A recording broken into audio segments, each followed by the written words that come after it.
mamerina fiarabanatsika iray avy a zay toga eto anoa eny tenin'andriamanitra miaraka andray a zay zavatra omeny tombo atsika andray a ary any ko a idera isan-karazany zany jesosy kristy tsika zany amen vona vetsao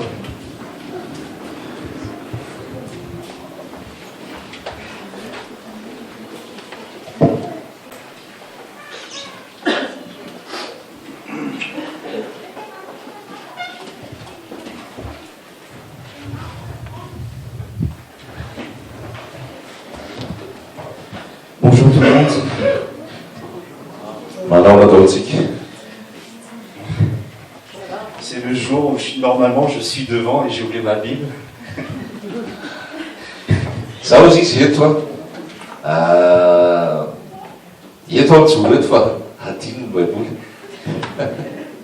Mais on a plein de raisons, en fait on a tellement de raisons de louer le Seigneur.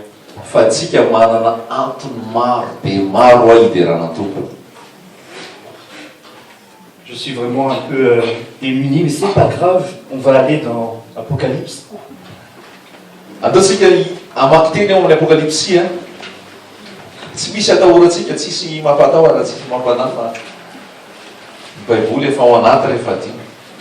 Exactement.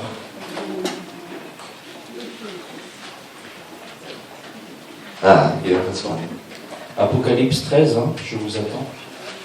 Apocalypse tout fait le fou. Apocalypse tout fait le fou là.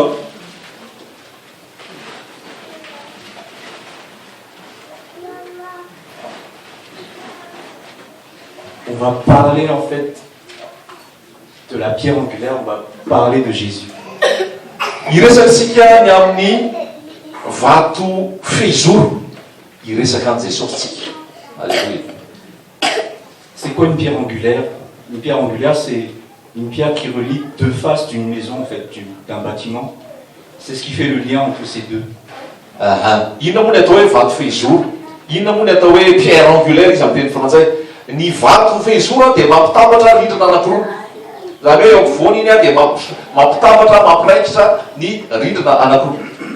Et Jésus avait dit aux pharisiens qu'ils avaient rejeté la pierre angulaire. Ary hoy Jesosy mantsy ny fariseo hoe no laviny a ny vato izay tonga fezoro. Bon, on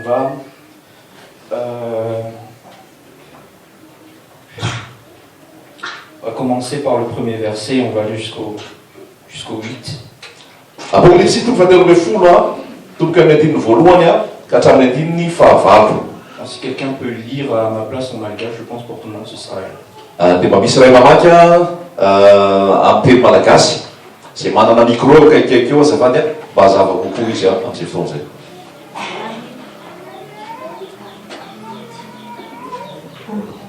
Ary nitsangana teo ambony fasika ny ranomasina izy ary hitako fa indro nisy bibidia niakatra avy tamin'ny ranomasina nanatongotra folo sy loha fito ary tamin'ny tandrony dia nisy diadema folo ary tamin'ny lohany dia nisy anarana fitenenan-dratsy ary ny bibidia izay efa hitako dia tahaka ny leopard ary ny tongony tahaka ny ambera ary ny amin'ny vavany tahaka ny vavan'ny liona ary ilay dragona nanome azy ny heriny sy ny seza fiandrianany ary fahefana lehibe ary hitako ny lohany anankiray izay toa vo ka efa ho faty nefa sitrana ihany ilay feriny saika nahafaty azy ary gaga ny tany rehetra nanaraka ilay bibidia ary dia niankohaka teo alohan'ilay bibidia ilay dragona ireo satria izy no nanome ny fahefana ho an'ny bibidia ary niankohaka teo alohan'ny bibidia koa ireo ka nanao hoe iza no tahaka ny bibidia ary iza no mahay miady aminy dia nomena lela miteny zavatra mioapapany sy fitenin-dratsy izy ary nomena fahefana mba hiasa roa ambiny efapolo volana ary nanokatra ny vavany hiteny-dratsy an'Andriamanitra izy dia ny hiteny-ratsy ny anarany sy ny taberina keliny dia ireo mitoetra any an-danitra ary ny navela hiady tamin'olona masina izy ka haresy azy ary nomena fahefana tamin'ny fokom-pireneny sy ny olona sy ny samy hafa fiteny ary ny firenena rehetra izy. Ary ny ankoaka eo anolohan'ny olona rehetra monina ambonin'ny tany dia izay tsy manana ny anarana voasoratra eo amin'ny bokin'ny fiainan'ny zanak'ondry izay voavono hatramin'ny nanorenana izao tontolo izao. Ok. Donc je ne vais pas parler de la bête, on va parler de l'agneau aujourd'hui. Tsy resaka an'ilay bibidia fa zay resaka an'ilay zanak'ondry. Et je suis content en fait parce que dans la Bible malgache, c'est vraiment bien traduit cette partie-là, le verset 8. Ary mahafinaritra raha izy satria voadika tsara kokoa amin'ny teny malagasy le 15. Est-ce qu'on peut relire le verset 8? Afaka averina vakina ve le 15 azafady. Ary ankoaka eo anolohan'ny olona rehetra ambonin'ny tany. Anoloany. Ary ankoaka eo anoloany ny olona rehetra monina ambonin'ny tany dia izay tsy manana ny anarany voasoratra eo amin'ny bokin'ny fiainan'ny zanak'ondry izay voavono hatramin'ny nanorenana izao tontolo izao. Quand est-ce que le Messie a-t-il été sacrifié? Je vous pose la question. Fantaniana apetraka amintsika. Oviana no natolotry. Oviana no natao sorona ny Messia. Fantaniana apetraka amintsika zany oviana. Ahoana?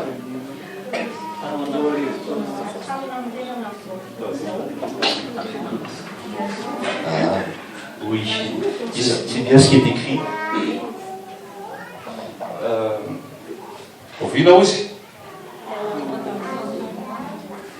Moi, je lis avec moi ici, là. L'agneau tué dès la fondation du monde. Est-ce que c'est pas merveilleux?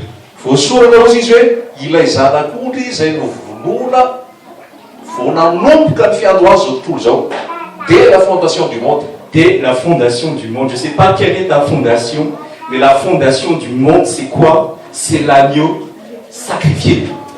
Tsy fantatro hoe inona ny fototra ao aminao, fa zavatra mahagaga, zavatra mahafinaritra zany hoe ny fototra dia le zanak'ondry izay novonona. Dieu a fait le monde, il a posé la fondation, et cette fondation, c'est l'agneau sacrifié. Alléluia.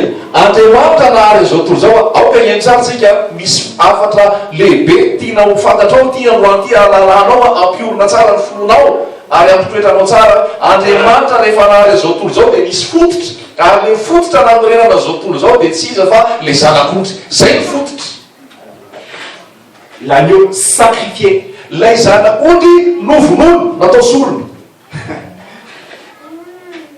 Donc avant même que tout ait commencé, quand Dieu a décidé, je vais faire le monde, la fondation qu'il a posée, c'est l'agneau sacrifié. Je le répète parce que c'est tellement incroyable en fait. Zany taloha nanaovan'Andriamanitra ny famoronana mihitsy a. Taloha nahalian'Andriamanitra ny zavatra rehetra, taloha nanaovany zavatra, dia izy hoe andeha hanao ny faharina fa aleo apetrako ny fototra. Zany hoe tena hoe zavatra mahagaga, tsy mahampino zany hoe le zanak'ondry no natao sorona vo naorina zao tontolo. C'est-à-dire Christ en fait est de toute éternité. Zany hoe dikan'izay dia zao i Kristy na Mesia dia efa hatramin'izay. Est-ce que tu connais Christ? Ianao ve mahalala ny Kristy? La fondation du monde. Zay fototra iorena zao tontolo zao.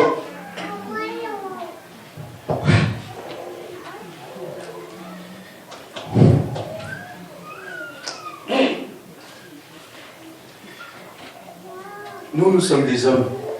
Tsika dia olona roarina ihany. Et en tant qu'homme, on a besoin... Nous sommes des vases en fait. Et tsika dia tahaka ny vazy fitoeran-javatra zany. Des vases qui doivent être remplis, qui ont besoin d'une source. Vazy tokony ho feno ary mila loharano. Dans ce monde, beaucoup de personnes ont différentes sources. Dia eto zao tontolo zao dia samy manana zay loharanony. Pour certains, c'est l'argent. Ny sasany ny tena hoe loharano hietreretiny dia ny vola. Pour certains, c'est le mariage. Ny sasany dia ny fanambadiana ce qui n'est pas mauvais. zay tsy Les ratsy deux ne sont pas mauvais. tsy ratsy izy olo lazaiko teo. D'autres, c'est le mensonge qu'ils ont comme fondation. Ny sasany moa dia miorona milanka fotsiny ny fiainana. La fondation du monde, Fa ny fototra nahariana zao tontolo zao c'est Christ. dia Jesosy Kristy izay voaombo. Alors tu as besoin d'avoir cette fondation. Ianao eto io dia mila manana an'izay Tu as fototra zay. besoin d'avoir cette source Mila manana an'izay roanandro zay ianao qui te remplit vraiment. zay tena hoe ameno marina anao. Est-ce que Christ crucifié, c'est ta source? Move ilay Kristy voaombo loharanonao. J'espère que c'est ta source. Manatena fa mba ho zay ny loharanonao Parce que si ce n'est pas ta source, satria raha tsy Jesosy Kristy voaombo ny loharanonao tu vas pourrir. dia ho lo ianao, ho potika ianao, ho ravy ianao.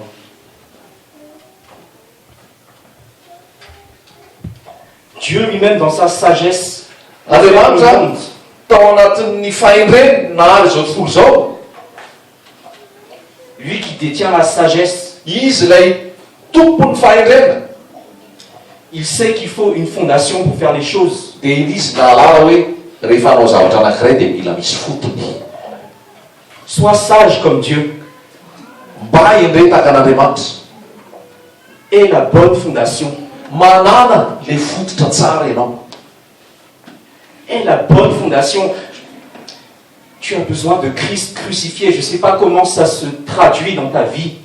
Ianao dia mila any Kristy voaombo. Tsy fantatra hoe ohatrany ahoana ny fatakaranao zatsy, ohatrany ahoana ny fiampiarana zany amin'ny fiainanao isanandro isanandro, fa mila ny Kristy voaombo ianao. Ça doit se voir dans ta vie. Ary tokony ho hita taratra eny amin'ny fiainanao zany.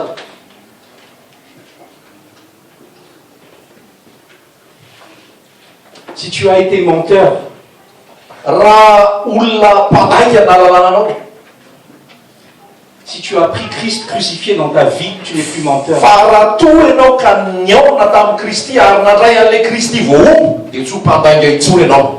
Et les gens te connaîtront comme quelqu'un qui dit la vérité. Ary ny ahafantarany olona anao manomboka eo dia olona milaza marina, mandeha amin'ny famarinana.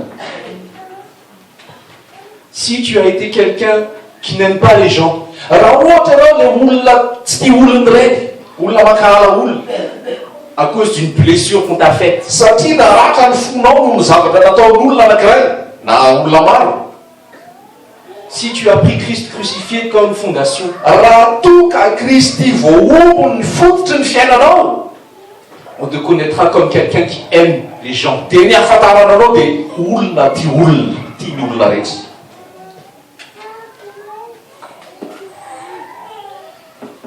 Je voudrais en fait qu'on s'approche de plus en plus de la connaissance de Christ en fait. Ny etaetako any zavatra tiako dia hoe isika tsirairay avy reto mba anatona bebe koa, mba alala bebe koa ny Kristy. On ne donne pas la connaissance pour la connaissance. Io tsy hoe resaka fahalalana dia fahalalana-tsaina dia fahalalana fotsiny. Mais si tu sais que Christ crucifié est la fondation du monde, Fa raha toa ka fantatra hoe Kristy voaombo no fanorenana fototra zao tontolo zao, il faut que ça devienne une vie en toi. dia tokony mitondra fiainanao anao zany lasa, tokony hisy fiainanao anatinao fahalalanaao zany. Plus du cœur du Père. Mahatonga anao anatona bebe kokoa ny fonony ray. L'eau que donne Jésus, Ny rano izay omeny Jesosy a, il faut que ça devienne une source d'eau qui jaillisse jusque dans la vie éternelle. dia tokony oloa rano miboboky ao anaty mandrapato any amin'ny fiainana mandrakizay, ho tonga any amin'ny fiainana mandrakizay. Cette eau qui te donne, c'est cette eau qui te nourrit. Io rano io izay omeny anao, io rano io izay mamelona anao.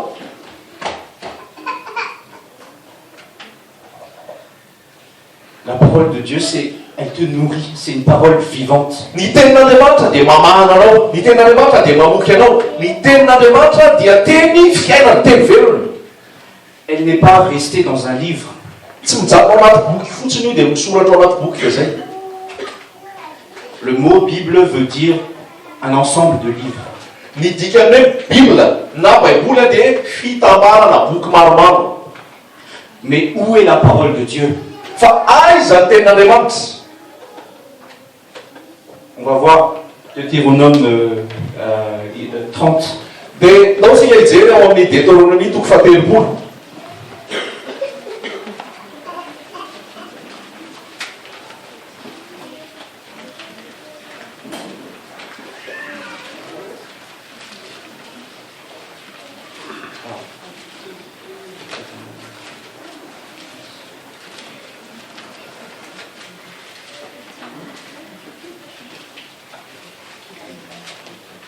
Est-ce que tout le monde est à Deutéronomie là?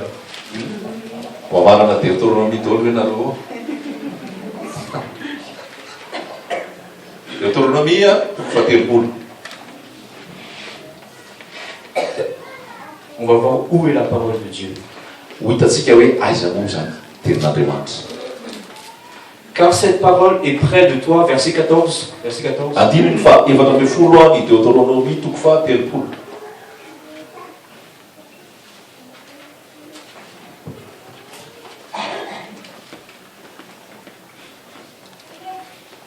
Deutéronomie toko fahatelopolo andininy fa efatra ambin'ny folo. Ok. Car cette parole est près de toi, dans ta bouche et dans ton cœur. Indro ny tenin'Andriamanitra dia eo aminao, ao am-bavanao ary ao am-ponao, Afin que tu la pratiques. mba ampiaranao azy. C'est-à-dire, la parole de Dieu n'est pas restée dans un livre. Si tu as Christ, Dikan'izay tsy mijavatra mifono anaty boky fotsiny ny tenin'Andriamanitra raha manana ny Kristy ianao. je ne dis pas qu'on n'a pas besoin de la Bible. Za tsy miteny akory tsy ilaina io boky io io baiboly io mahaboky azy, tsy zay tiako tenena. Mais la parole de Dieu, si tu as Christ, elle est dans ta bouche, elle est dans ton cœur. Alléluia. Fa ny tenin'Andriamanitra raha manana ny Kristy ianao dia ao am-bavanao zany, ao am-ponao zany. Éphésiens 1, verset 17.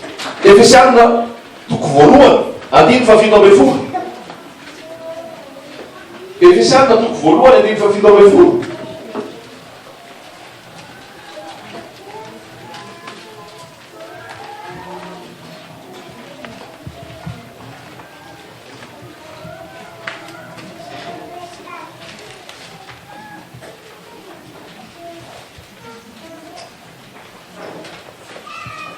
On peut prendre à partir du verset 16.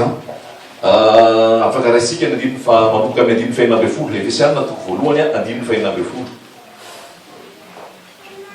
Je ne cesse de rendre grâce pour vous dans mes prières, Tsy mitsahatra misaotra ny ray ahako noho ianareo amin'ny vavaka izay ataoko, afin que l'Élohim de notre Seigneur Yeshua Mashiach, le Père de gloire, vous donne l'esprit de sagesse et de révélation, mba omeny ny rainy Jesosy Kristy ianareo ny fanahany fahendrena sy ny fanahany fahalalana, dans sa connaissance précise et correcte. amin'ny fahalalana azy marina sady tsy diso. Donc Paul ici dit que tu as besoin de l'esprit de révélation. Zany hoe i Paoly eto dia miteny hoe enao dia mila manana ny fanahany fanambarana. Oui, tu as besoin de la Bible, Eny, mila enao ny baiboly boky, mais tu as besoin de l'esprit de révélation. fa enao mila manana ny fanahany fahafantarana. Ce que te dit l'Esprit de Dieu, Zay lazay ny fanahan'Andriamanitra aminao, la parole qui est dans ta bouche et dans ton cœur, ny teny izay ao am-bavanao sy ao am-ponao, qui te dit que la fondation du monde, c'est Christ crucifié. zay miteny aminao fa ny nahariana zao tontolo zao dia i Kristy, ilay Kristy voaombo.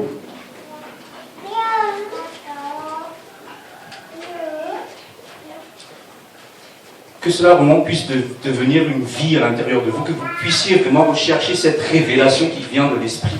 Aoka anie zany tena hoe hitondra fiainanao anao ary anana zay fanahy ny fanambarana ny momba Jesosy Kristy zay ianao. On a besoin de connaître Christ, Mila mahalala ny Kristy isika, car la vie éternelle, c'est de connaître lui. satria ny fiainana mandrakizay dia ny fahalalana azy sy ny ray. Et il est venu nous donner la vie éternelle. Ary toky izy a anome antsika ny fiainana mandrakizay. Or, il est la vie éternelle. Ary izy le fiainana mandrakizay. Tu as besoin de le connaître, tu as besoin de sa révélation. Mila mahalala azy ianao. Mila manana ny fanambarana ny amin'ny Jesosy Kristy ianao. Connais-le aujourd'hui comme ta fondation. Aoka mba ho fantatrao izy androany hoe izy ny fototra izoroanao. Izy no anoreninao ny fiainanao. Miorina eo aminy a ny fiainanao. Psaume 87. Ao amin'ny Salamo fafito amby valopolo a. Le dernier verset. Any amin'ny andininy farany any. Salamo a fafito amby valopolo a andininy faraparany.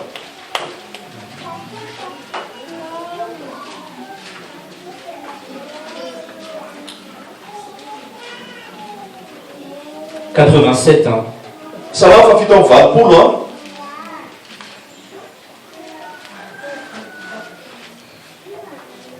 Qu'est-ce qu'on lit là? On lit « Et les chanteurs, de même que les joueurs de flûte, s'écrient, toutes mes sources sont en toi. » Hoy ny mpihira sy ireo mpitsoka sodina miteny hoe ny loharanoko rehetra dia ao aminao. Où sont toutes tes sources en tant que vase? Ianao amin'ny mavazy ianao, avy aiza ny azonao loharano? Inona no loharanonao? Ne sois pas vide. Aoka anie ianao mba tsy ho vasy tsisy mililina. Trouve ta source, trouve tes sources dans le Seigneur. Tadiavo loharanonao ao amin'ny Kristy, ao amin'ny Jesosy, ao amin'ny Tompo. Trouve ta joie dans le Seigneur. Ny fifaliana ao amin'ny Jesosy zany. Trouve ton salut dans le Seigneur. Ny famonjenanao dia ao amin'ny Tompo zany.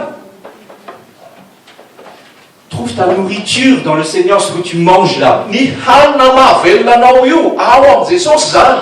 Est-ce que tu sais ce que tu manges là, ça sort de la bouche de Dieu? Fantatrao ve fa io zavatra hohaninao io mivoaka avy eo amin'ny vavan'Andriamanitra? Quand il est écrit, tu ne mangeras pas de pain seulement, mais de toute parole qui sort de la bouche de Dieu. Rehefa voasoratra hoe tsy ny mofo ihany no veloman'ny olona fa ny tena rehetra izay avoaka ny vavan'Andriamanitra. Et pourtant ce pain là, d'où il vient? Nefa io mofo io, avy aiza io mofo io? Il sort de la bouche de Dieu. Avy amin'ny vavan'Andriamanitra io. Ce riz que tu manges là, tu vas manger à midi. Io mofo, io varo hohaninao io varo hohaninao rehefa amin'ny atoandro io. D'où il vient? Avy aiza io? Il sort de la bouche de Dieu. Avy amin'ny vavan'Andriamanitra io. Est-ce que tu comprends? Azonao ve zany? Il faut que toutes tes sources soient en lui. Mila hoe ny loharanonao rehetrarehetra dia ao aminy. Que Dieu vous bénisse. Ny Tompo Andriamanitra anie hitahy anareo. Qu'il vous remplisse. Izy anie ameno anareo. Qu'il mette en vous cette source d'eau qui jaillisse jusque dans la vie éternelle. Mba ho apetrany ao anatinareo zay loharano miboboky ao fiainana mandrakizay zay. Que nous soyons tous des enfants de révélation. Mba tena ho zanaky ny fahalalantsika manana fahafantarana, manana ny fanamarana.